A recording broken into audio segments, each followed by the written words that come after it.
Ya, Assalamualaikum warahmatullahi wabarakatuh. Perkenalkan, nama saya Lukman Nur Kusuma dari kelompok mesin bubut. Sini saya akan mempresentasikan tentang mesin bubut. Yang pertama, pengenalan mesin bubut. Mesin bubut adalah mesin perkakas yang digunakan untuk memotong benda kerja yang diputar dengan cara memotongnya dengan pahat yang bergerak sejajar dengan sumbu putar benda kerja. Ini ada gambar mesin bubut. Selanjutnya, sejarah dan perkembangan mesin bubut. Yang pertama, daerah kuno. Mesin bubut sederhana sudah ada sejak zaman Yunani, di mana mereka menggunakan tenaga manusia atau hewan untuk memutar benda kerja. Yang kedua, revolusi industri. Pada abad ke-18, mesin bubut mengalami perkembangan dengan penggunaan tenaga uap dan penambahan komponen seperti alat potong dan sistem pemandu. Yang selanjutnya, era modern, yaitu era saat ini. Mesin bubut sudah menggunakan kontrol numerik atau CNC yang memungkinkan otomatis presisi tinggi dalam proses pembubutan. Ini ada contoh mesin bubut.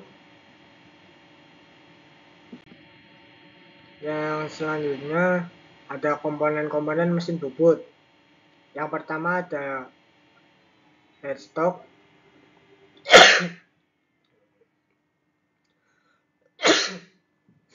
Yang kedua ada tailstock, eretan memanjang, eretan melintang, eretan atas, eretan pahat, rangka utama, cuk, lead screw,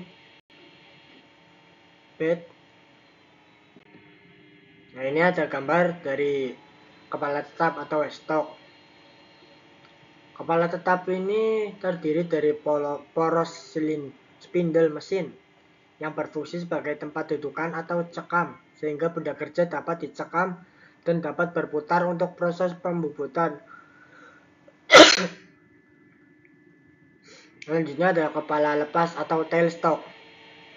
Kepala lepas digunakan untuk senter benda kerja yang panjang yang akan dikerjakan pada mesin bubut dan sering digunakan untuk proses pengeboran. Kepala lepas juga dapat digeser sepanjang alas.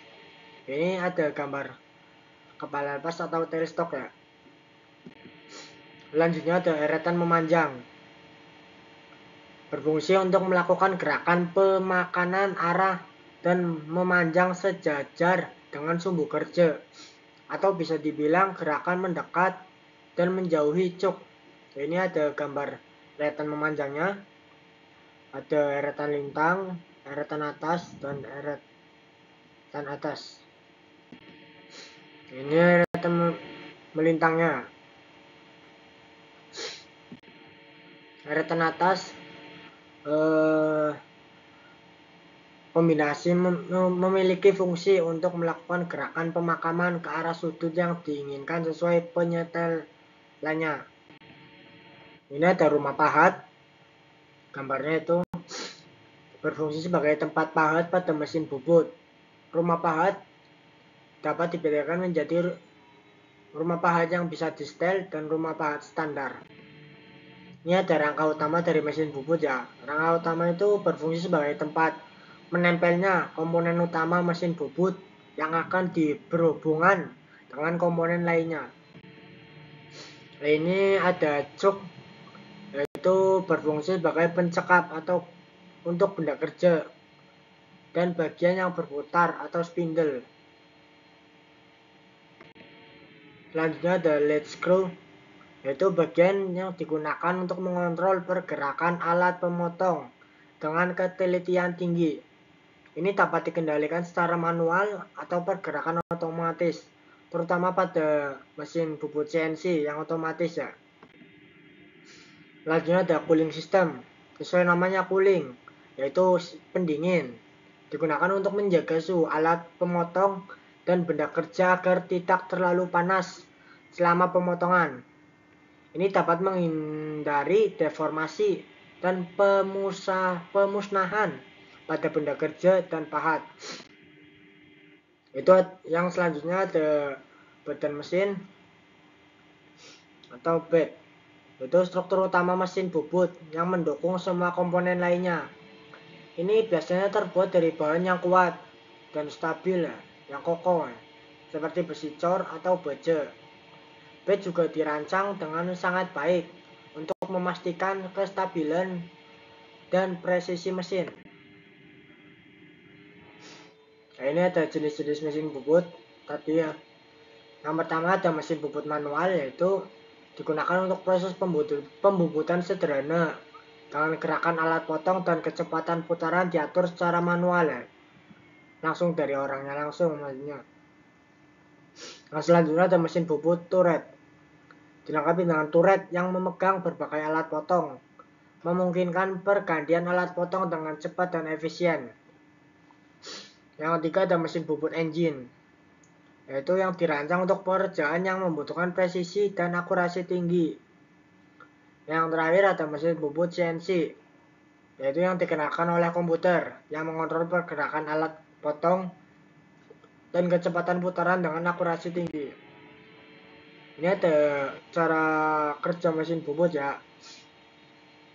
Yang pertama, pemasangan benda kerja. Sebelum memulai proses pemotongan, operasi mesin bubut harus memasang benda kerja ke dalam mesin. Benda kerja biasanya dipasang pada spindle atau cuk mesin bubut yang akan memutar benda kerja. Pastikan benda kerja terpasang dan dicengkram sempurna pada cuk, serta pastikan benda kerja spindle berputar dalam keadaan stabil. Yang selanjutnya ada pemasangan alat potong atau pahat. Operasi memasang alat potong atau pahat pada alat pemotong, yaitu atau tool holder mesin bubut. Pahat akan memiliki berbagai bentuk dan ukuran sesuai jenis pemotongan yang diperlukan. Yang ketiga, penentuan kecepatan putaran. Operator harus memiliki kecepatan putaran yang sesuai dengan bahan benda kerja dan jenis bahan yang digunakan. Ini sangat penting ya untuk menghindari keausan benda bekerja yang berlebihan pada pahat dan mendapatkan hasil pemotongannya baik. Nah, selanjutnya ada pengaturan alat pemotong. Operator mengatur alat pemotong ke posisi awal yang tepat dan merencanakan langkah pemotongan atau depth of cut serta laju pemotongan atau feed rate yang sesuai. Biasanya proses ini dinamakan dengan menentukan titik nol pemakanan. Yang kelima ada pemotongan benda kerja. Mesin bubut memotong benda kerja dengan menggerakkan pahat ke arah benda tersebut. Pahat akan menghilangkan material atau bahan dari benda kerja yang tidak terpakai, menciptakan bentuk yang diinginkan. Nah, selanjutnya pengawasan dan pengendalian proses. Selama pemotongan, operator memantau kondisi mesin dan kualitas hasil pemotongan. Operator dapat membuat penyesuaian jika hasil atau proses selama pengerjaan tidak sesuai dengan prosedur kerja yang telah ditetapkan. Yang terakhir ada penggantian benda kerja. Setelah pemotongan selesai, benda kerja dapat dilepaskan dari cuk mesin dan diganti dengan benda kerja lain jika diperlukan. Slide selanjutnya ada perawatan dan pemeliharaan mesin bubut. Yang pertama ada pembersihan, yaitu bersihkan mesin bubut secara berkala dari kotoran dan serpian material untuk mencegah kerusakan. Yang kedua ada pemeriksaan. Periksa kondisi alat potong, poros utama, dan bagian lain secara berkala untuk memastikan mesin dalam kondisi baik. Ketiga ada pelumasan. Olesi bagian-bagian yang bergerak dengan pelumas yang tepat untuk mengurangi gesekan dan keausan. Selanjutnya ada penggantian, yaitu mengganti bagian-bagian yang sudah aus atau rusak dengan komponen baru untuk menjaga performa mesin bubut ya. Ini ada tren dan inovasi terbaru dalam mesin bubut, yaitu yang secara otomatis mesin bubut CNC dengan tingkat otomasi otomatis yang lebih tinggi untuk meningkatkan efisiensi dan produktivitas. Yang kedua, ada material baru, yaitu mesin bubut yang dirancang untuk mengolah material baru seperti serat, karbon, dan komposit. Selanjutnya ada teknologi digital. Penggunaan teknologi digital seperti sensor dan kontrol cerdas untuk meningkatkan akurasi dan kontrol mesin bubut. Yang keempat ada keberlanjutan. Mesin bubut yang dirancang dengan fokus dan efisiensi energi dan pengurangan emisi. Ya, terima kasih. Segitu penjelasan dari saya. Bila ada kurang atau salah, mohon dimaafkan. Wassalamualaikum warahmatullahi wabarakatuh.